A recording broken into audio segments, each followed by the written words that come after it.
नव्हते. राणे साहेबांना संपर्क केला. राणे साहेबांना सांगितलं की अशी अशी घटना घडतीये, पोलीस तक्रार घेत नाहीये, इथं जिहाद्यांची संख्या खूप आहे, खूप प्रशासनावर प्रेशर आहे. मग त्याच्यामध्ये आपण मोर्चा काढलाय. मोर्चा काढल्यानंतर तो गुन्हा दाखल झाला आणि संबंधित पोलीस अधिकाऱ्यावर कारवाई करून त्याला सस्पेंड केलं. सस्पेंड केल्यानंतर त्याच्यावर जागेवर एक अधिकारी आले. त्या अधिकाऱ्यांनी जेव्हा त्या जिहादीला ताब्यात घेतलं तर त्या मुलगी तर एकच होती कंप्लेंट करणारी. जेव्हा ताब्यात घेतलं तर त्या ताब्यातून 18 मुली अशा त्यांनी वेश्या व्यवसायामध्ये असं त्यांचं बलात्कार करून सगळे विकून टाकले होते. म्हणजे महाराष्ट्रामधली अशी पहिली घटना असेल का ज्या पोस्को अंतर्गत बलात्कार मध्ये डबल मोका लागला. त्यावेळेस ज्यावेळेस त्या प्रशासनाच्या अधिकाऱ्यावर कारवाई झाली तर तो अधिवेशन मध्ये मुद्दा घातला आणि असं पहिल्यांदाच घडलं असं. तर ज्यावेळेस आपल्या नितेश राणे साहेबांनी तो मुद्दा अधिवेशन मध्ये घेतला का ही घटना इतकी गंभीर आहे, तर विरोधी पक्षामध्ये राष्ट्रवादी होती, त्या राष्ट्रवादीचे अजित पवार उठले आणि नितेश राणे साहेबांनी त्याला निलंबन करायची मागणी केली. तर अजित पवार उठून त्यावेळेस म्हणले का जर अशा आपल्या हिंदू पोरीवर अन्याय अत्याचार होत असेल आणि प्रशासन त्याच्यात त्यांना पाठीशी घालत असेल तर यांना कायमचं सस्पेंड करा, अर्ध्या पगारावर यांना ठेवू नका. म्हणजे विरोधी पक्ष सुद्धा त्यावेळेस या सर्व घटनांवर हिंदूंची बाजू मांडली आणि तशीच कारवाई झाली. तर त्या संबंधित पीआयची प्रमोशनची काय प्रमोशन बाकी होतं, होणारच होतं त्याचं, तर त्या एका घटनेमुळे प्रमोशन थांबलं. पण जेव्हा हा तपास चालू झाला तर अनेक कत्तलखान्यांमध्ये अनेक मुलींना जे विक्री झाले त्याच्यामध्ये त्या पण संबंधित अधिकाऱ्याचा हात निघाला. तर असं आपली एक विनंती राहते कायम का आपण असं म्हणत नाही की आपण सर्व प्रशासन मध्ये 90-95% सर्व आपले हिंदूच असतील तर त्यांनी पूर्णपणे हिंदूंची बाजू मांडायला पाहिजे असं आपली म्हणणं नाही. पण जिथं जिथं आपल्या अशा मुलींवर अन्याय अत्याचार होत असेल तिथं आपल्या हिंदू समाजाला सहकार्य करायला पाहिजे अशी आपण प्रशासनाला विनंती करतो. आणि ज्या ठिकाणी अशा कारवाया होत नाही, फक्त नगर जिल्ह्यामध्ये 8 लोक या अशाच गोष्टींमध्ये निलंबन झाले.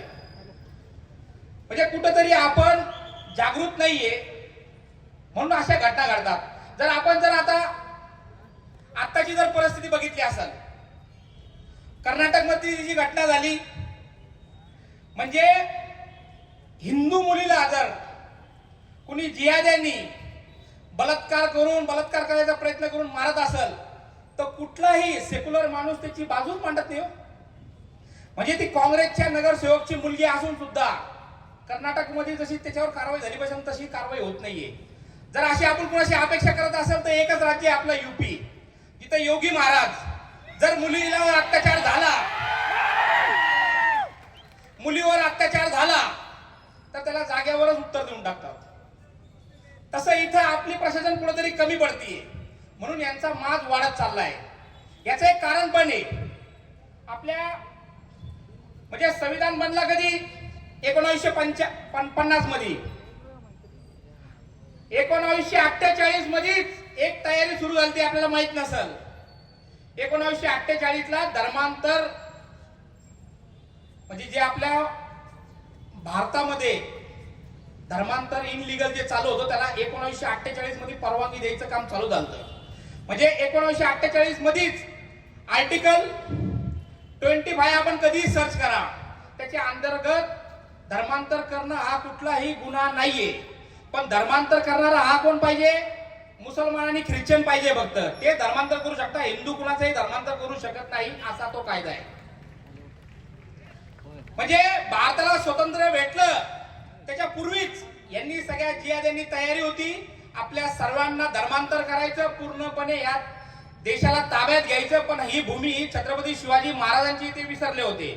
अनेक कायद्यांना बांधणारे आपल्या इथून महाराष्ट्रातून तयार झाले. जर आपण स्वतंत्रवीर सावरकर जर बघितले असेल, स्वतंत्रवीर सावरकरांना जेव्हा स्वातंत्र्याच्या पूर्वी जेव्हा अटक झाली, आज स्वतंत्रवीर सावरकर बद्दल अनेक लोक वाईट कमेंट करतात.